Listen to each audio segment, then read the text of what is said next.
Okay, I think we should probably begin. Thanks everyone for coming to the first 923 event that we've done via LinkedIn. Going to pass over to Adam now, who's going to start our first talk on cyber risk and response. Thanks, Adam. Thanks, Ash. Good afternoon, all, and thank you for joining us. So, yep, as Ash mentioned, we'll be talking about cyber risk and response today. This is a bit of a kind of a overarching summary, and I'll talk you through the objectives and agenda shortly. But effectively, for any of our engagements, this is typically the starting point in terms of understanding the kind of risk landscape and then what you start doing about it. So hopefully it'll be useful. If you do have any questions, then please drop them in the chat as we go. And if I don't answer them as they come up, we'll come to them at the end. So my name's Gwinnett. I'm the CTO and CISO, an interesting combination, but one I've held before for 923 Limited. Before joining 923, I was in public sector for about 19 years, which is where all the white hairs in my beard came from. All in technology leadership roles, starting in service management, then trending through solution enterprise architecture, and finally taking on the mantle of cybersecurity in 2013. So 8 years now with security as one of my specialisms. Today we're going to kind of cover the introductory to the concept of risk appetite, which hopefully most people will be familiar with, and potentially introducing the concept of risk tolerance, which might be slightly less familiar. I'm also going to talk about how I generally go about quantifying the value of security controls and response mechanisms, and then a quick plug for my proposition that effectively you can treat ops as ops, which is quite an opinionated view, but one that I hold dear. So we'll go through. I can occasionally talk quite fast. I'll attempt to pace myself, but if I'm outstripping people's ability to take on information, do stick your hand up or share it in the chat, and I will attempt to slow myself down. So, risk appetite. The majority of organisations will have a concept of risk appetite. Certainly, having worked in the public sector, the Treasury Orange Book was the starting point for most of my section around it. Certainly, in public sector, you tend to find a lot of qualitative statements used around this. So you'll see words like we are risk averse or cautious to risk or potentially open to risk, and potential risk is expressed in terms of harm, in terms of consequence, and organisations might have varying risk appetites for different types of systems. For instance, you might say you're very averse to risk around sensitive personal data or things that might lead to a risk of harm, but that you have an open appetite to risk around things that are non-sensitive, so it's kind of standard corporate information. In commercial organisations or private sector, you tend to find a lot of quantitative statements. Those are normally expressed in terms of commercial or financial value. So effectively, you'll find their risk appetite as expressed as the amount of money they're happy to lose in the event of proceedings, which is generally a fairly small number, but can trend up. And what you generally find is that disruptive or innovative companies tend to have a much greater appetite for risk in exchange for more responsiveness, more flexibility, and ability to kind of move faster and kind of innovate. So if you're keen to be first to market, you will generally do that at the acceptance there is a higher risk around the offerings that you deploy. The Orange Book definition is quite nice. It just talks about the amount of risk that an organisation is prepared to accept or tolerate at any moment in time. So it's the amount of risk you're comfortable with operating day to day. So it's generally about the amount of risk you would like to have, which most people would say like none or a small amount. But actually, those organisations that have really embraced it and understand risk management, have it as a formal discipline within their organisations, tend to have quite a mature understanding about what that really means.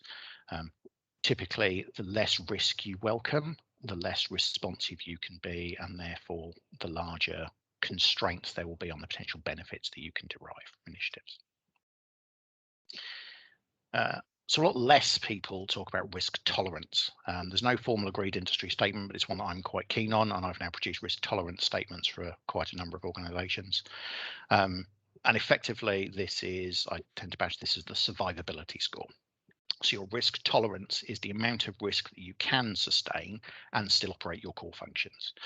So previously I worked in law enforcement, and if you got to a stage where you were unable to deploy officers, that was definitely an intolerable level of risk, because that's one of your kind of core mission critical functions. Each organization will have their own concept of this, but it's a thing that kind of sits at the heart of your business, and without it, you simply cannot operate. I also tend to talk about this as potentially crossing the line of risk tolerance can also be an extinction level event. Certainly, if you're quite a small organization and you're kind of privately funded, this can be the thing where you effectively shutter your shop, go home, and don't come back. Effectively, those would normally mark as kind of two lines in the sand, the area you want to be within, and a lot of your effort should be kind of keeping you around your appetite level. And the view of tolerance is that red line that you don't want to drop below. And effectively, you should have kind of tiered controls, tiered responses that help sustain you and become more robust and responsive the closer to your line of tolerance that you get. Effectively, also, you should typically find that those are brigaded around your most critical systems. So if you look through your information asset register, which I'm assuming all of you have, that your absolute mission critical services, your data, your most sensitive items will typically be the elements that are referenced in your risk tolerance. And again, most tolerance statements will talk about the business functions, the systems, or the data sources that could be potentially compromised or lost, and those that effectively require you to cease day-to-day operation and effectively do something else instead around recovery procedures. It tends to be quite a powerful concept and something quite that senior stakeholders latch onto relatively well, because it talks about a lot of the key elements around actually their business strategy, business operation, and kind of starts to remove it from being an IT discussion, unless you're an IT business, at which point quite often the two are the same. But I find it really powerful in terms of stakeholders speaking about it, and for them to really express and understand the difference between the appetite people express, which is typically quite conservative, and to actually draw out the concept of tolerance, which is, but actually, how much could you sustain and still operate? And if the answer is quite a lot, and you've got an expressed kind of cautious risk appetite, there's a question about whether that's proportionate, and therefore whether about the amount of investment you're making in maintaining that appetite is actually proportionate to the benefits that you're deriving. A colleague gave me a colourful analogy to describe it. It's not suitable for all audiences, but I've always quite liked it, and it worked with operational coppers quite well. So effectively, just now referred to as the baseball bat analogy. So your risk appetite is how many times you'd like somebody to hit you with a baseball bat, which is typically between 0 and 1. Most people opting for 0. If you think about how many times you think you could still be alive with somebody hitting you with a baseball bat, that gives you your tolerance level, and that's your survivability score. And the key point in terms of response planning is to work out what you do between the first number and the second number. I like the analogy in terms of it because it's quite immediate, and it speaks to a lot of things that I've done previously in terms of some of the industries I've worked in. But I think the useful measure in expressing it in this way is the narrower the margin between those two numbers, the more dramatic and responsive your plans need to be. If your appetite is to get hit once and your survivability score is twice, then at the point that you get hit the first time, you need a really dramatic and responsive plan to be able to deal with the fact that second hit cannot arrive. And again, if that's around your sensitive systems and your services, if you basically say, if I had an issue with the following things and any two of those would be cataclysmic, then you get very concerned about things like lateral movement, potential ransomware attacks, and anything that could impact multiple systems within that environment. So like I say, it's not an analogy for everyone. I'm sure I can come up with some family friendlier versions of it, but I think it's been really, for me, it's been really powerful again in terms of just illustrating it to kind of senior stakeholders and management about the difference between those lines in the sand and how dramatic your responses need to be depending on as you move through them. So I always like to say homework at my talks, because otherwise it's just me talking. So if you don't have a tolerance statement, I do recommend going away and working with your colleagues to kind of jot one down and work out what a survivability or an extinction level event for yourselves would be. It'll be linked to your crown jewels and your last line of defence, which all organisations should have clearly identified and have a plan about what would happen. For me, the interesting point, and why we do this in kind of slower time, is to think about how much of your current security and risk management investment is being spent around maintaining your appetite, and how much is focused around your tolerance position and how much reinforcement you can put around that should an unforeseen unpleasant consequence occur. It's a really powerful conversation to start having with people, and when you're looking at investment levels, because budgets are always being challenged, there's always kind of downward pressure, and certainly with the current pandemic recovery point of view, a lot of people are looking very hard at their budgets as they seek to recover economically. And there's an interesting point around that about really understanding where most of your investment's going, and whether that's the right place for it to be going.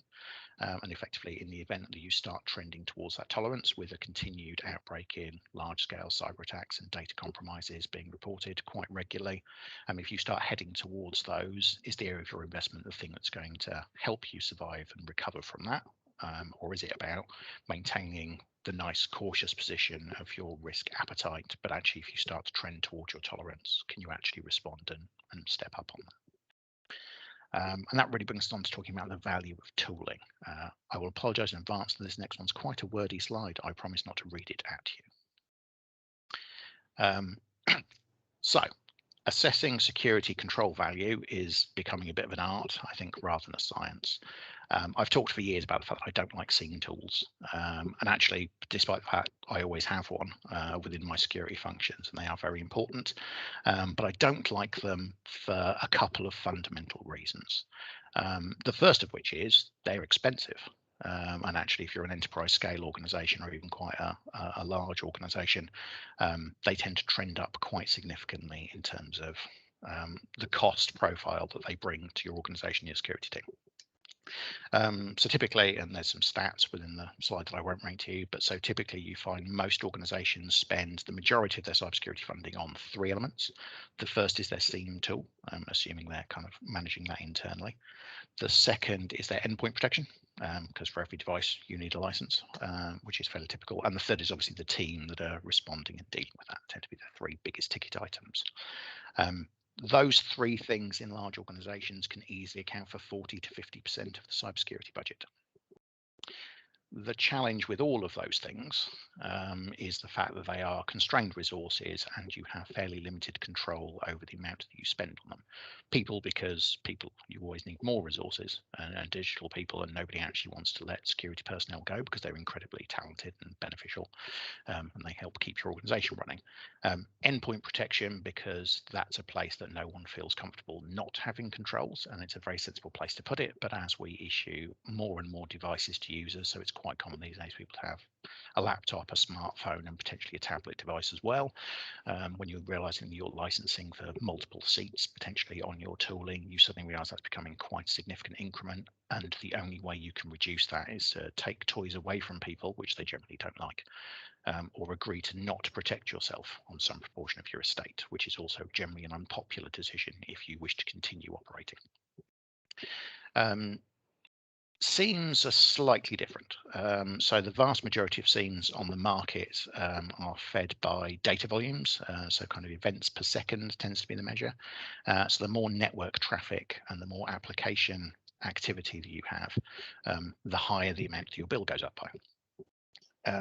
Trends towards generating microservices and kind of service-based cloud architectures are driving up events per second and network traffic dramatically faster than the business functions they represent.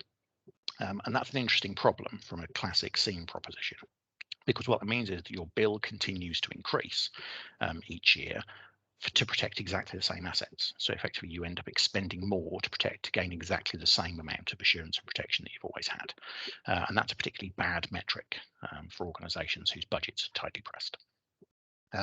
There are now some vendors offering kind of per seat and user-based licensing with kind of an all-you-can-eat data plan, which are definitely worth considering. It's still quite unusual within the market, but it's worth looking at because effectively, again, it's one of those areas of your estate you can't actually control. It's very reactive, it's responsive, it's down to the business systems and the broader services that you have in operation. And very few people want to turn those off for the sake of saving the security teams and budget. One of my concerns around that has always been the fact that as traffic continues to increase, if your budget is fixed and finite, which they typically are for security functions, then if the bill for one of your tools continues to increase, the only option you generally have is to turn one of your other tools off. And very few teams want only those two things in their arsenal. So if you get to the stage where you, and again, according to industry research, a dozen or more controls is quite common for most security teams. If you've got 12 things and then one of them gets more expensive, and that means you have to turn two of the other things off in terms of your risk management posture and your ability to actually respond to incidents, you're starting to kind of really tie your hand behind your back and get to the stage where your team are then facing the same or greater levels of risk and demand facing them, and then also now have less ability to respond to it. So there's a big drive here around kind of automation, but effectively for any new engagement, and with kind of teams I've run previously, start with understanding how much you're spending, what you're actually spending it on, and then start to work out some qualitative, typically metrics around whether that actually represents value for your organization. You can tie that into the risk appetite and tolerance, and certainly if you've done the threat modeling, you can tie it into the landscape around risks that you think are likely to emerge and things that are likely to impact, and then you can start to tie your tools together if you look at that kind of attack tree scenario in understanding which of those would actually help you in those circumstances. And at that level, once you get down to kind of business process and that response level, you can normally start to get at least a good feel for how those things might respond in terms of the value they can represent, and therefore whether it's actually a worthwhile investment for you. Security budgets can be a challenging thing because typically you talk about like making savings so you can invest further, but very few people are comfortable turning off a control and effectively even temporarily accepting a greater level of risk while you put a new tool in to effectively accrue the savings. So the typical investment model is to ask for extra money with the promise that the budget will go down and the TCO will come back under control as you turn off one of the other things. And you see that lag time in terms between investment and savings, and also those cutover periods as you swap out tools. That those areas of greatest exposure and where your kind of teams really need to be kind of briefed and informed and able to respond. So I come from a service management background. So when I started working in solution architecture, I used to do a thing called design for operation. So, secure by design, designed for operation, because most services and solutions you deliver spend most of their time being run as BAU live activity. IT operations teams, so if you think about your classic infrastructure team, your networks teams, in a kind of a DevOps and DevSecOps models, your hard-pressed developers, web engineers, and kind of site reliability engineers, they have an awful lot to do. There's always too much demand. They're always struggling to keep up. They've never been able to do the investment to address their tech debt as they might have wanted, and they are just under absolutely constant pressure, where effectively they tend to be viewed quite negatively in a lot of organizations because people only really talk to them when things are broken. When things are working brilliantly, people kind of almost forget they exist. And that creates kind of stretched, strained individuals that are under a huge amount of pressure to deliver, and things like patching regimes and vulnerability management are one of the things on their list of hundreds of things to do, which they would love to do, but it's another thing on their list. Security operations teams burn out people regularly. You'll have seen the headlines about how difficult it's perceived to be to recruit into that sector as well. So effectively, there are vacancies all over the place, and with people just kind of unable to continue working because of volumes of demand and pressure. They typically face all of the same pressures that the IT operations teams do, and quite often, as I've mentioned, the IT ops team don't like them either because they tend to be bringers of bad news or additional work. What's quite interesting, and I've certainly found in previous organizations, is that what you generally find is the IT ops team and the security operations team are looking at actually very similar data, but using different tooling. So certainly around things like network capacity, because I'm a big fan of network detection and response models. You'll find that security analysts are using one tool to inspect it for potentially anomalous or malicious traffic, are looking through it for kind of potential insider threat scenarios or anything that's kind of outside normal business operations. And the IT operations team are concerned about the capacity, the quality of service, levels of latency that might have been introduced, and general business operation statistics. what tends to be quite interesting and always strikes me as quite odd is that those teams are typically paying for two different tools that are effectively looking at exactly the same sources of data from exactly the same places and giving them slightly different graphs and slightly different dashboards as a result. And therefore what you find is that though they're both budget constrained and demand constrained and are struggling, is that they are almost deliberately siloing themselves from one another, when actually, if they used a common tool, they could address their own viewpoints and their own scenarios through it, provided they set up their access controls to make sure their activities are separate from one another, and effectively pay for one tool they could both use. The other potential element this gives in organizations is that you can actually do resource reallocation. So if you get a spike in like standard network activity, as an example, the security team can potentially help out because they know how the tool works, they know what it looks like, they're used to doing some of the diagnosis, and vice versa. In the event of a security incident, if the network team were able to jump onto it and help do kind of threat analysis and threat hunting within the environment, that can only be to the benefit of the organization. So it gives you some of the advantages of kind of swarming in agile terms. And actually, there's a lot more commonality between IT and service ops teams and security ops teams, in my experience, than people might tend to think. So everyone's concerned with asset management, like knowing what you've got and where it is generally quite useful for both of those functions. One of them because it's the key to the purse in terms of how much you're spending, and the other team because it's where all your losses are going to come from. Which is the flip side to that coin. They're all concerned about network traffic because certainly now we get kind of payloadless or kind of fileless threats and threats that only emerge in network traffic. It's an area that everyone's very focused on. And as mentioned in the previous piece around seams, network traffic continues to grow. Those events per second, that chatty application traffic continues to trend upwards. And so everyone's very focused around what's happening with that because whilst bandwidth's relatively cheap, if the volume of it you consume keeps going up, your bill only goes in one direction. And vulnerabilities are also an area of mutual interest. So I've never met a service management or an IT ops team that wanted the systems to go offline. They tend to be kind of assessed and reviewed around statistics like availability and performance and capacity management. And vulnerabilities cause problems for all of those things. So they will generally have a patching and resilience regime around management and maintainability, which are very useful for the security operations team because that's also where a lot of risks and things get taken out. You can get some conflict between those requirements simply on the fact that patching happens for lots of reasons, maintainability, supportability, and a few other things that are of less interest to the security team. But actually, in terms of ability to recognize whether a vulnerability that might take a service offline, it's absolutely in both of those teams' interest to be able to have a robust policy and process around that and to be given the time to actually implement it correctly because it reduces risk and actually just makes the environment easier to manage. So there's a lot of commonality of interest where if you start to see kind of joint propositions being proposed, it's actually really valuable for the teams. Availability tends to be a bit of an area that's a little bit stickier. An IT ops team generally want the systems to be running. And I can just kind of make a slight reference within the slides, which we'll share afterwards, around the fact that actually there are times that a security team would definitely prefer it if the system was offline, especially if somebody that's not supposed to be is going through and inspecting the back end of it. But that's a concern for another day. You always have to agree whose SLAs you're potentially messing with. So ops is ops, I think. IT ops and SecOps are different sides of potentially the same coin, but you're all concerned with keeping business functions and business services and systems kind of integrous, if that's a word, but maintaining their integrity, maintaining their operation, maintaining the kind of their correct usage, which again is what most of those teams are focused around. If you start to approach your existing support regime around this, you can look for potential savings, not just around tooling, but against potential cross-skilling, which can help you during all sorts of engagements.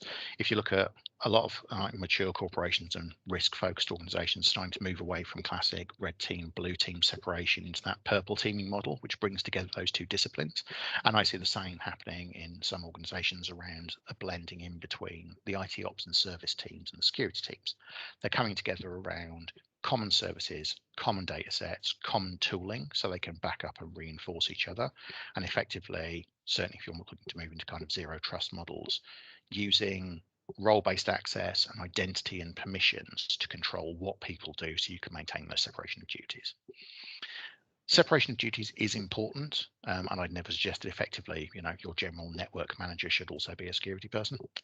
But there are lots of ways of addressing that separation of concern to make sure you can still get the assurance, that you can still do the due diligence, that you can still audit appropriately and maintain that separation without forcing your teams into silos that have to compete for personnel, compete for resourcing, compete for actual engineering effort to implement and tune their tools, because that tends to happen so often.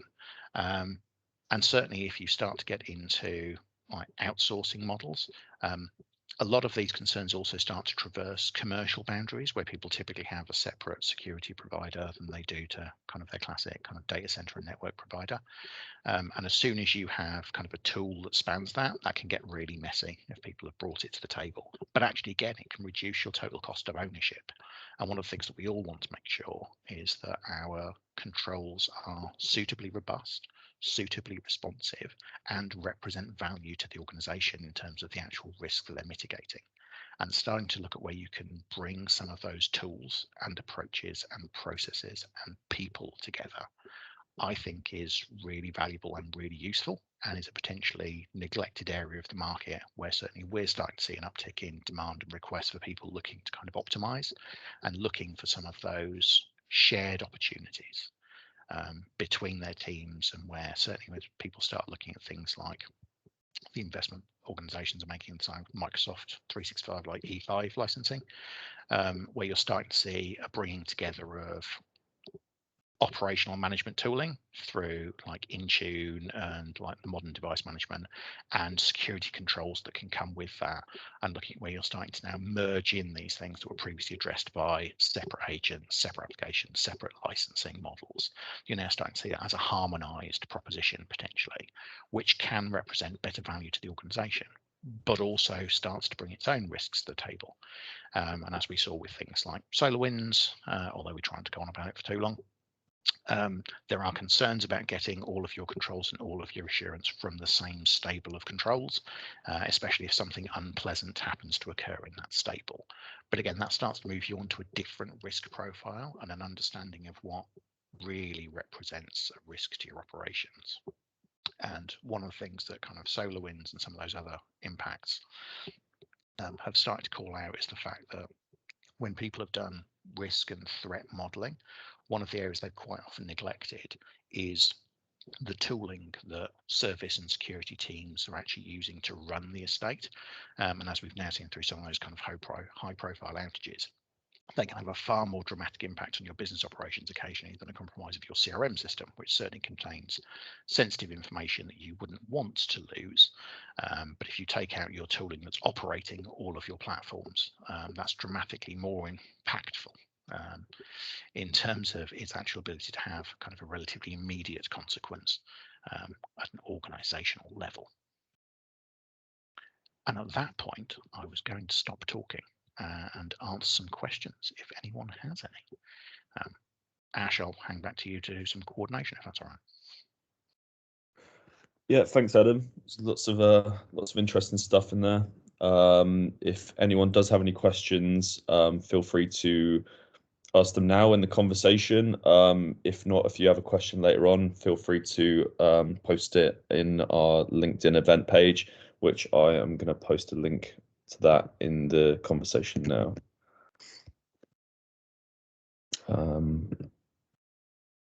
And yeah, thanks everyone for coming.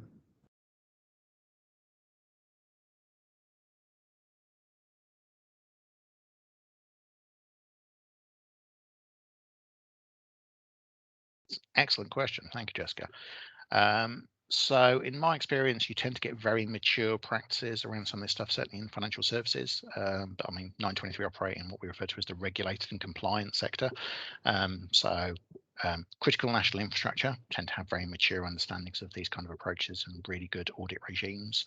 Financial services, so almost anyone with an external regulator tends to get good at this type of activity almost by default, because if you're not good at it, it makes your audits and inspections really, really difficult. Which is quite interesting. I mean, I've actually seen some new kind of startup style organizations actually have a very mature understanding of this.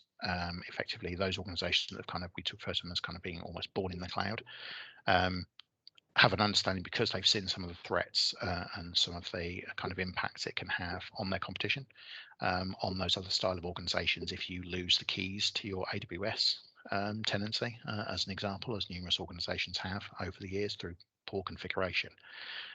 If you start to address that, people do start to realize that it becomes an extinction level event for them really quickly. And so for some of those organizations, certainly if they're targeting some of those big players, so if you look at the kind of fintech area where people are actually trying to disrupt traditional financial services by being innovative, they have to be innovative in a way that large established providers kind of have to directly compete with, and that might be subject to the same kind of regulations and intervention. So they tend to have quite a dynamic, if flexible, approach to some of this risk stuff, but actually their maturity and understanding of the risks they might face, the consequences it could have, and what they need to do to respond to it actually tends to be really good. And what you generally find is that a lot of those have hired carefully from some of the existing players. Defense is another area. You know, you'll find more retired military people working in organizations in these kind of risk management and risk identification posts. Generally, if you track enough of them on LinkedIn, you can kind of see where it's taking it seriously. It's an interesting area. But yeah, so those big, heavily regulated and externally scrutinized areas tend to be best at it.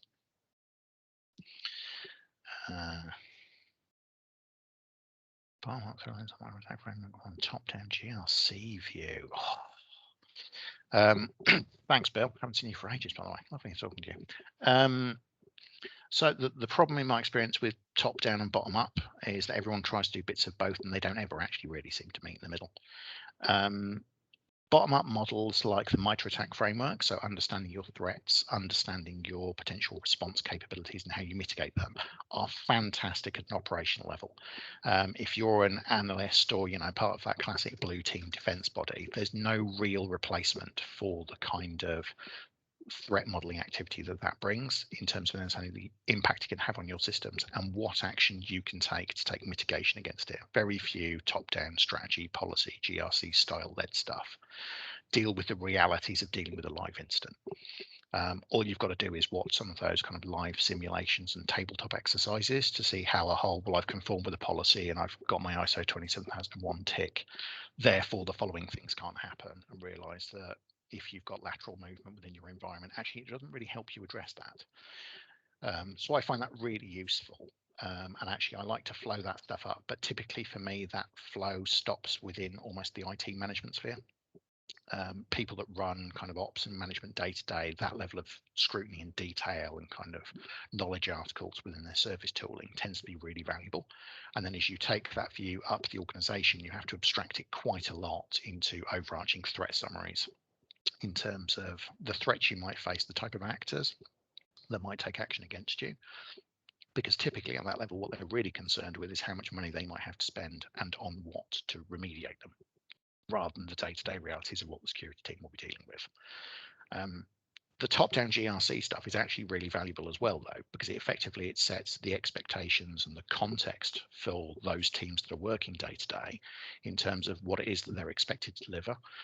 Certainly, if you look at that kind of regulation area, and certainly if you've got kind of an auditor kind of coming in to review you, it tells you the benchmark you have to be able to meet and to demonstrate to be able to maintain your reputation within your individual industry. And that's actually really useful, because having a fantastic cyber response team or a cyber response mechanism and a really fantastic ops team is very useful. But if you're in a regulated industry and your regulator doesn't recognize, so if you say, like, I'm doing the NIST cybersecurity framework, I've got this team of analysts, they're fantastic, they've got all of these automated playbooks, it's wonderful.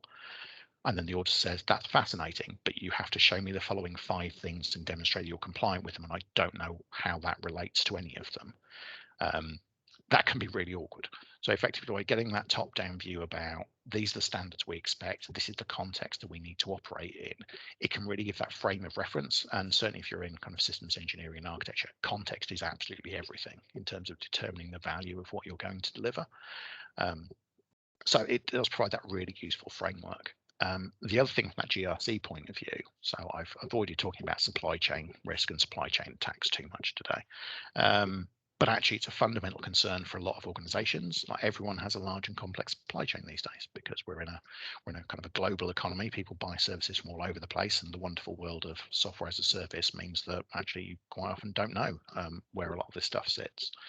That top-down GRC model also represents a framework for your providers and suppliers, and actually also not only for your suppliers, but the people that you supply services to, even if that's just internally. It provides that fantastic framework of reference for what it is that you need to be able to demonstrate to give people confidence that you can be trusted to conduct those operations and to handle their data in an appropriate way, and also to set the expectations around, and therefore I expect you to treat my stuff in the following way and with the following degree of scrutiny. And these are the audit points, at which point I am going to come and check. And if you have a bad answer to any of those questions, this conversation is going to get very difficult for one of us, and it probably won't be me. So I hope that answers your question.